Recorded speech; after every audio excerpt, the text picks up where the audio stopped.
Todos, hoy vamos a seguir de nuevo con otra balda y como veis en esta faltan bastantes cómics y es que antes de este vídeo he hecho otro basado en los Elseworlds, en las historias alternativas del universo DC y creo que ya lo he subido y si no lo subiré la semana que viene. Así que quitando eso vamos a empezar donde lo dejamos el último día. Dejamos atrás Shazam y empezamos por la siguiente historia que es Batman Nieve. Sí. Esto es parte de Leyendas de Batman. Leyendas de Batman era una colección paralela a las historias regulares del murciélago en la que contaban historias alternativas, historias autoconclusivas con guionistas y dibujantes de prestigio que no tenían por qué seguir la continuidad. Y eso es precisamente lo que encontramos aquí. Es un cómic que está centrado en los orígenes de Batman, de los primeros años de Bruce como murciélago. Todavía es novato, todavía no tiene a Robin, pero ya empieza a darse cuenta de que necesita un compañero. Y si bien la historia por un lado nos cuenta los primeros años de Batman y por otro lado nos cuenta el origen y la motivación del villano, el Doctor Frío. Y si bien a nivel de guión funciona, lo interesante y lo que hace recomendable es el dibujo. El dibujo de Seth Fisher, ese dibujante que nos dejó muy pronto, se suicidó, pero que tenía una forma muy peculiar de dibujar, muy curiosa. En cierta forma me recuerda a Geoff Darrow, pero sin tanto detalle sobrecargado, y sobre todo que planteaba la página y la viñeta de una forma muy original. Su mejor trabajo está en The Brave and the Bold, ese tomo que ha editado el Bot sobre Flash y Green Lantern, pero aquí también hay una buena muestra de su arte y ya veis, es muy curioso. Hay gente que no le gusta, a mí me gusta bastante, y si bien la historia en sí no justifica comprar el tomo, junto con el guión yo creo que queda un conjunto bastante bueno y recomendable. Este tomo en concreto fue publicado por Planeta en una colección de leyendas de Batman que costaba 7 euros, sí. 120 páginas por 7 euros, aunque sea en tapa blanda. Planeta hacía estas cosas muy bien. Nada que ver con lo que tenemos ahora. Lo siguiente es una historia totalmente diferente.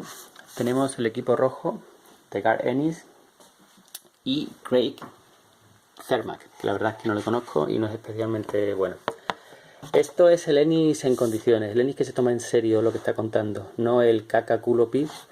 Es un Ennis que nos cuenta una historia bastante dura sobre un equipo de policías que se pasa al otro lado. Unos policías que están cansados de ver cómo, a pesar de trabajar duro y a pesar de reunir pruebas y perseguir a los criminales, estos quedan libres por resquicios legales, por un juez comprado, por corrupción de la policía, y deciden convertirse en un escuadrón de la muerte. Pero por supuesto, lo interesante de esto no es la acción, que la hay y está bien, sino cómo se justifican a sí mismos, porque esos son los buenos chicos, no son psicópatas, no son el castigador. Ellos, con las reglas que se autoimponen y la forma que tienen de justificar a sí mismos y ante los demás lo que están haciendo, y también cómo es esa evolución moral que se produce entre los personajes, los que empiezan, y la forma en la que se enfrentan a esto no es igual que a los que terminan la historia. Dura, violenta, hay sangre, pero no casquería, no es necesario. No sacan sangre por sacar, por ser espectacular, sino una historia que puede resultar dura para mucha gente, pero muy bien hecha y que sería perfecta para una película. Martin Scorsese aquí tendría un buen guión. Está cerrada, es autoconclusiva, pero en América salió una segunda parte que no continúa la trama, porque la trama termina aquí, pero con algunos de los personajes que aquí intervienen. Muy recomendable, y aquí sin embargo es caro. Igual que digo que antes Planeta lo hizo muy bien, aquí para la edición creo que son 18 euros que se ha colado. Lo siguiente es una curiosidad. Es Agentes de Atlas. Esto es una cosa muy curiosa. ¿Os acordáis de Siempre Vengadores? La serie esa de Busiek y Pacheco que Panini ha sacado hace unos meses en un formato integral. Pues dentro de esas historias había... Bueno, esa historia va sobre viajes en el tiempo, en diferentes épocas temporales y tal. Y en uno de esos viajes van a los años 50 y ahí descubren un grupo de vengadores de los que nadie tenía constancia. Y nada, aparecen en pocas páginas, pero dejaron marcado a mucha gente y aquí nos cuentan la historia de ese grupo, la historia secreta del universo Marvel. Es una mirada al pasado, un pasado a las rendijas de lo que pasa entre los grandes acontecimientos que todos conocemos, con personajes que muchas veces ya estaban en la editorial, pero cuando era Timely o cuando era Atlas, antes de ser la propia Marvel, y que funcionan muy bien. Es una historia de un personaje buscando su pasado y a la misma vez descubriendo pequeños retazos del pasado perdido. Por ejemplo, os suena este personaje y las bandas cuánticas que lleva, este simio parlante. Tenemos por ahí también, se supone, un Atlante. No todo está tan claro, no es todo lo que parece en un principio. Me ha gustado mucho, de hecho no soy el único porque de aquí sale una serie regular, que esa yo no la leí, no sé si es buena o mala, pero este tomo queda cerrado, y de Jeff Parker y de Leonard Kirk al dibujo, y lo recomiendo, algo diferente del típico pijameo. ¿Y qué más? Esto probablemente es lo mejor para mí de lo que vamos a hablar hoy. Spider-Man Reino. Esto es una obra de Care Andrews, de guión y dibujo, y es el Dark Knight de Spider-Man. Hay gente a la que no le gusta por el grafismo, porque Andrews tiene un dibujo muy particular, y otros porque lo ven simplemente un remedo del Dark Knight de Batman.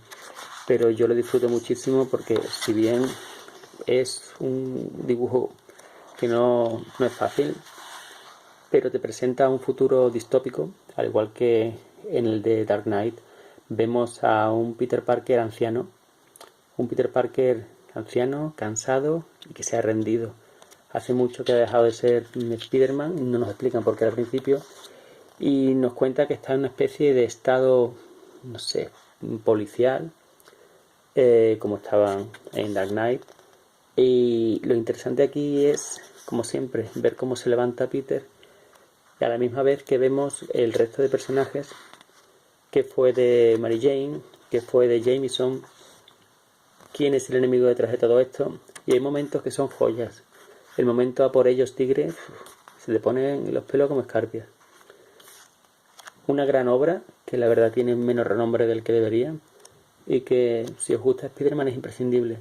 Y de nuevo, si os gustan los superhéroes pero con otro giro, os lo recomiendo. De todo lo que he hablado tengo reseñas escritas en el grupo, si alguien quiere profundizar más. Ahí está. Y aquí, ¿esto qué es? Bullet Points. Esto es Straczynski, pero un Straczynski menor. No tenemos aquí el Straczynski de Supreme Power ni el de Thor siquiera. Esto básicamente es un What If dibujado por Tony Lee Edwards, que la verdad el hombre no tuvo su día. Y nos cuenta, al principio la narración es muy original. ¿Os acordáis de esa película El Señor de la Guerra? Una película en la que en los créditos veíamos cómo se fabrica una bala, y cómo con una imagen fija vemos cómo esa bala va desde la fábrica hasta el campo de batalla hasta que acaba matando a alguien. Pues básicamente esto es lo mismo, una bala, la historia de una bala que cambia totalmente la continuidad y la historia del universo Marvel. Vemos como en la Gran Depresión el Capitán América quiere apuntarse al proyecto Super Soldado, y justo una noche antes el profesor Erskine pues es asesinado por esa bala y lo cambia todo. Steve Rogers ya no se convierte en el Capitán América, pero se convierte en Iron Man, o el proyecto Iron Man, un Iron Man muy diferente del que conocemos hoy. Y eso, como ya sabemos que es un what if, una piedra crea una onda y esa onda crea una ola y esa ola un maremoto, cambia totalmente a los personajes, a Hulk, el origen de Hulk, cambia Spider-Man, cambia todo. Es entretenido, no es muy original porque ya sabemos que un what if lo hemos leído 1000 veces, pero el dibujo lo hace duro de leer.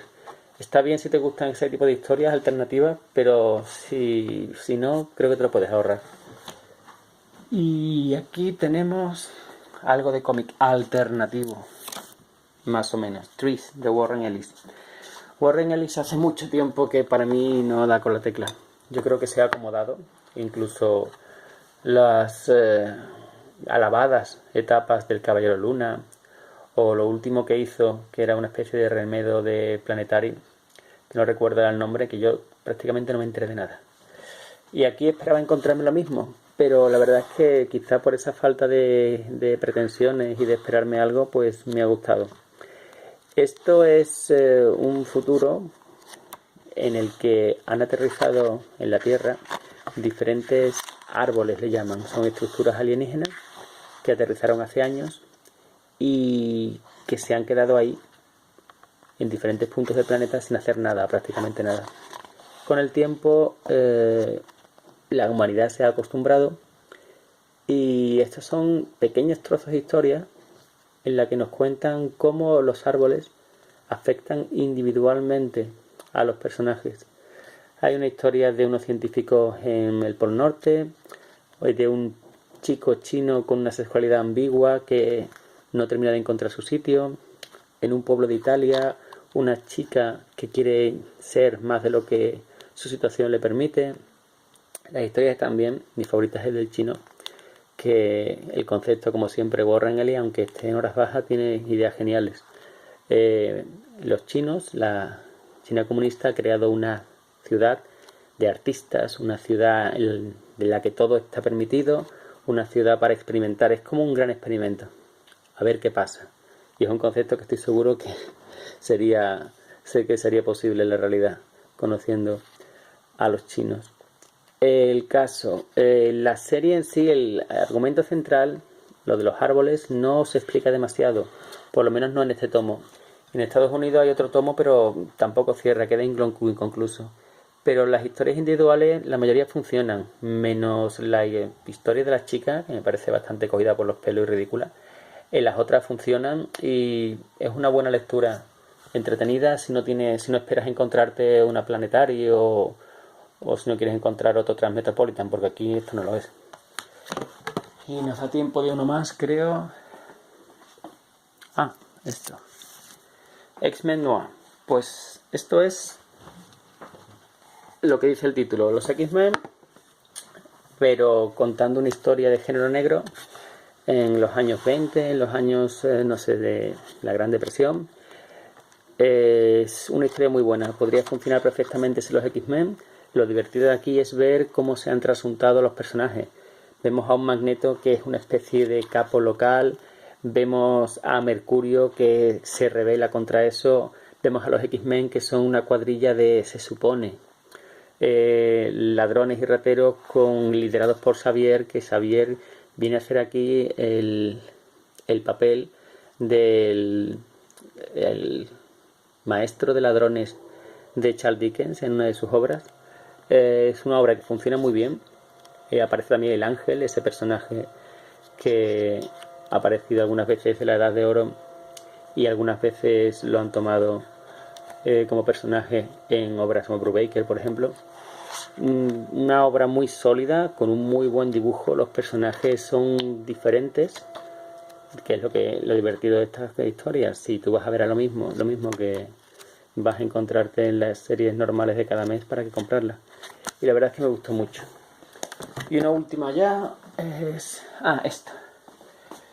esto es cómic español. Hoy me pasó algo muy bestia. Guión del Torres, dibujo de Julián López, basado en la novela de Daniel Storage. Pues, ¿qué tenemos aquí? Pues el equivalente a un superhéroe urbano en español. En España ha habido varios intentos de hacer TVs de superhéroes, y salvo Iberia Inc., que tuvo posibilidades, pero la editorial no apostó por ello, ninguno ha cuajado, salvo ahora los de Carmona en Viñeta, que están haciendo cómics muy interesantes basados en la guerra civil, introduciendo superhéroes con mucho rigor histórico. Y esto hay que destacar sobre todo el aspecto gráfico. El dibujo es muy bueno, pero muy bueno. La ambientación urbana, todo. Julián López se lo ha currado muy bien y nos cuenta la vida de un chico normal que un día se despierta y va teniendo dolores de cabeza, no sabe qué es lo que le pasa, hasta que pierde el control y se da cuenta de que bueno, tiene super fuerza, velocidad, resistencia, y cómo usa esas habilidades y cómo poco a poco se da cuenta de que no está solo. Hay también una trama de una especie de asesino en serie y cómo quiere hacer lo correcto. La verdad es que el guión del Torres está muy bien hilado, el dibujo es genial y lo que falla, digamos, es la idea principal, la de Daniel Storage, porque lo que podría haber sido una muy buena historia de héroes urbanos, tipo Daredevil, tipo Castigador, al final lo mezcla con algo místico que sinceramente algo que viene a través de los tiempos y tal, que no le pega para nada, en mi opinión, a la obra y que le hace perder enteros. Pero en general, por el guión del Torres, por el pulso narrativo que tiene y sobre todo por el dibujo, merece la pena leerse. Y al final, aunque queda abierto, te deja momentos. Eso es otra cosa que me gusta mucho. Tiene continuos easter eggs, continuos homenajes a personajes, a situaciones del cómic. Nada más lejos, en la última página. Estoy seguro que a todo el mundo que haya leído Mutantes alguna vez le sonará esta portada. Bueno, esta imagen. En fin, bueno, pero podría haber sido mejor. Y nada más. Ya la semana que viene supongo que terminaremos esa balda. Y en la otra nos metemos con cosas serias, con europeo. Venga, un saludo.